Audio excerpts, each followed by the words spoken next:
punya riwayat tekanan darah rendah, itu kamu nggak usah khawatir, nggak usah ragu-ragu buat nerusin diet kamu.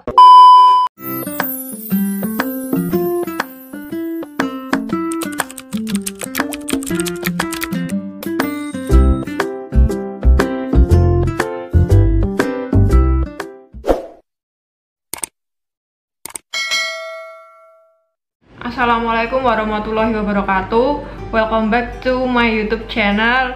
Welcome back to Nutrition Talk. Setelah berbulan-bulan akhirnya aku bahas Nutrition Talk lagi. Nah, di video kali ini aku mau sharing ke kalian tentang diet, tapi khususnya diet untuk tekanan darah rendah atau hipotensi. So, stay tune.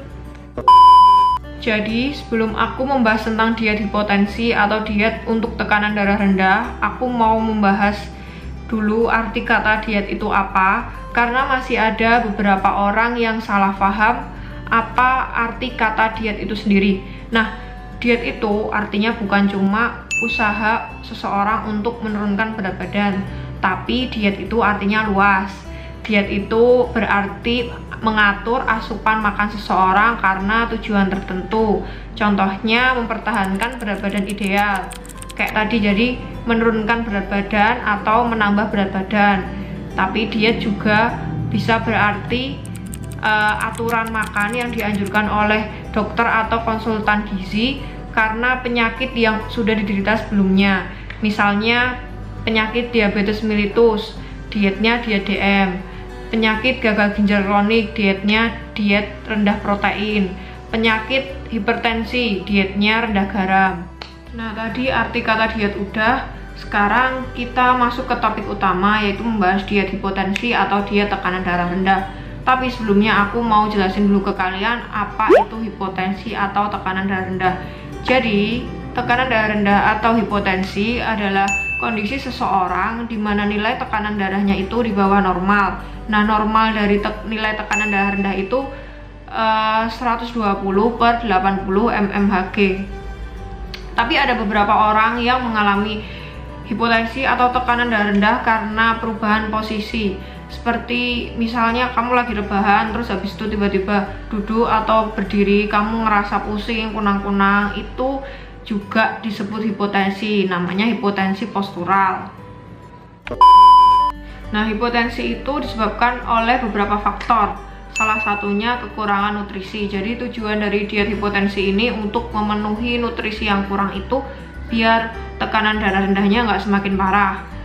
Nah, yang pertama, makan makanan yang kaya akan vitamin B12. Contohnya hati sapi, hati ayam, telur, makan makanan yang difermentasi, terus daging merah. Yang kedua, makan makanan yang kaya akan asam folat. Contohnya sayur-sayuran hijau, misalnya bayam, selada. Jadi sayur-sayuran yang mayoritas warna hijau. Terus ada daging ayam, ada buah bit, buah alpukat, pisang, dan melon jingga. Terus yang ketiga, memperbanyak asupan air putih dan makan makanan yang banyak mengandung air, misalnya buah semangka. Yang keempat, kalau hipertensi mengurangi garam, kalau hipotensi dianjurkan untuk menambah asupan garam atau makan makanan asin, tapi tetap dalam batas normal, yaitu 5 gram per hari.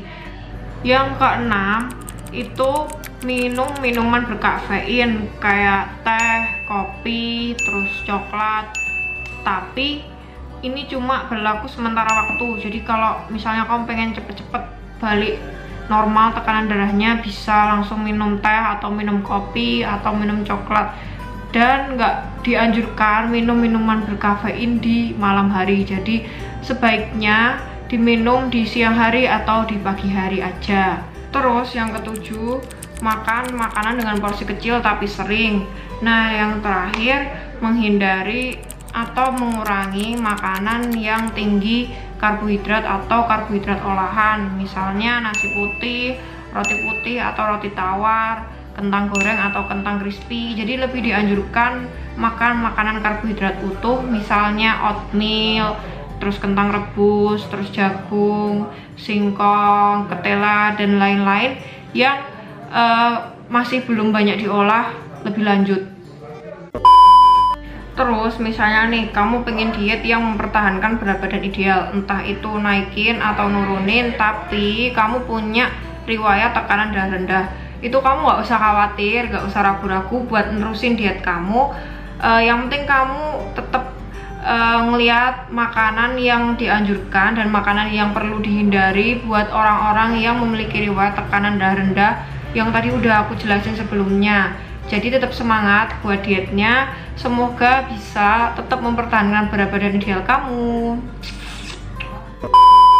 Jadi segitu dulu video dari aku yang udah kayak kelas online. Semoga bermanfaat. Buat teman-teman yang masih bingung pengen tanya-tanya, langsung aja tulis di kolom komentar. Nanti insya Allah bakal aku jawab sebisa aku. Terus buat teman-teman yang mau nambahin juga boleh banget, langsung tulis aja di kolom komentar. So thanks for watching, see you on the next video, bye.